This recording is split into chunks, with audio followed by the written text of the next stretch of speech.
their sanctuary. But that's like 1 out of 1,000,000. Most people, they go into the shul, you don't even sneeze, and they're already out. You know, when I became religious and I would go to the synagogue, I was barely putting my 7th round on my tefillin, they're already halfway through. I'm like, how do they do it? I'm Israeli, I speak Hebrew, they're Americans and they're faster than me. So, you know, when it comes to prayers, everybody's like, sometimes you hear people bench. I didn't even prepare myself. They already finished benching. They're benching 280 kilometers per hour. There's not even words even. So most people, you tell them prayer, you know, that's the reality. Now we're going to have Pesach. My parents are coming to visit us, B'ezrat Hashem, and my mom told me we want to come on the holiday. I told her, realistically, I'd rather you come on Chol HaMoed because I get to enjoy you more. Because on the Yom Tov, I'm 5 hours just in the shul. So now we're going to have Pesach. That's a very long prayer. It's a much longer prayer than Shabbat. You just tell people about the prayer, let me clean for 5 weeks. Just don't let me put, they put me in the synagogue now for 5 hours. Like as if there's nails on the chairs.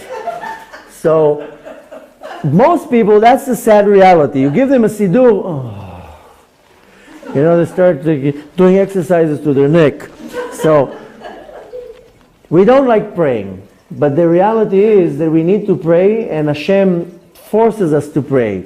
So he makes that person sick, that person loses his job, that person doesn't have money, that person can't get married, that person can't get pregnant, that person has a problem with his child. Everybody has problems. Why? Because Hashem says, okay, now I'm going to make you talk to me.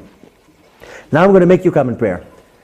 So if I would come and sacrifice my time, I wouldn't have to be forced to prayer. If I would just take a time out of my day, and it is a sacrifice, I'm talking about myself too. It's very hard in the middle of the day to get up at 4 in the afternoon and says, okay, stop the day, I have to go and pray now. So it is a sacrifice. An hour in the morning, half an hour in the afternoon, then another 20 minutes before I go to bed. The chutzpah guy tells me to say Kriyat Shema L'mitah at the end of the day.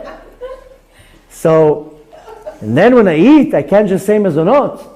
Let's pretend it's mezonot right now. Now you're telling me to bench now for 10 minutes. So, if Hashem says, listen, if you take out of your time and you sacrifice out of your time, that's what I need. I just need a little bit in the morning, a little bit in the afternoon, a little bit after you eat, a little bit before you go to bed. Sacrifice your time. Now, if I don't sacrifice my time, then Hashem says, I'm very sorry. I'm going to have to subpoena you. I need to hear your prayer. I need to hear you. I need you to come to report to me. You're not going to come to report to me? I'm going to make you come to report to me. How am I going to make you come to report to me? I'm going to tighten this rope on your neck. So suddenly you're going to remember that, I need to pray now. So the point I want to take from that is that, we started with one question, we went to a different answer. The point I want to take from this korbanot, because very soon Mashiach is going to come, we will have korbanot. It's going to happen very soon. As prehistoric as it sounds, we will go to Yerushalayim and take selfies, and in the background see a Kohen so as ridiculous as it sounds.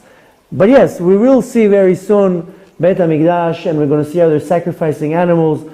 We're going to see the holiness in it. But till that happens, Hashem tells me, you need to sacrifice something in your life. You can't just do whatever you want. I'm not talking right now if you sinned. That's a whole different thing right now. That's a whole different thing. If you already made a sin, then do tshuva. I'm going to give you the option of doing tshuva and sweetening the problem, and there's not going to be any judgment. But what I want to take from that, because we're starting it's called the Book of Sacrifices, Sefer HaKorbanot, the Book of Vayikra. It's all about the sacrifices. The Torah goes so much out of its way to explain to me how to slaughter an animal and how to do it and when to do it and all the rules. What I need to understand from that Hashem says, listen, I'm not asking much. I just want you to sacrifice something out of your life. I'm not asking the whole day. I'm just asking a few minutes here, a few minutes there. If I'm not willing to sacrifice that, then what else connection do I have with the Kadosh Baruch Hu? Kadosh Baruch Hu says, I know you're human, I know you're going to be drifting away from me on a daily basis. Here you lie, here you cheat, here you say Lashon Hara, here you look in the wrong direction, here you do this, here you did that. I understand, I'm not holding grudge against you. But I need some way to get you back to me.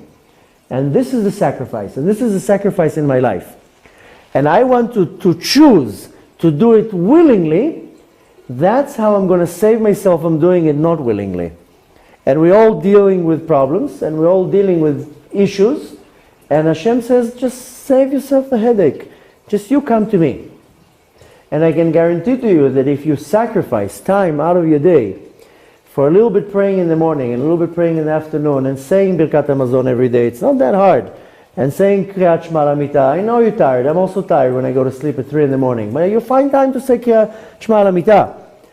When you're doing willingly, you're doing your sacrifice, I can guarantee to you that Hashem is going to find a way how to pull you closer to Him without problems.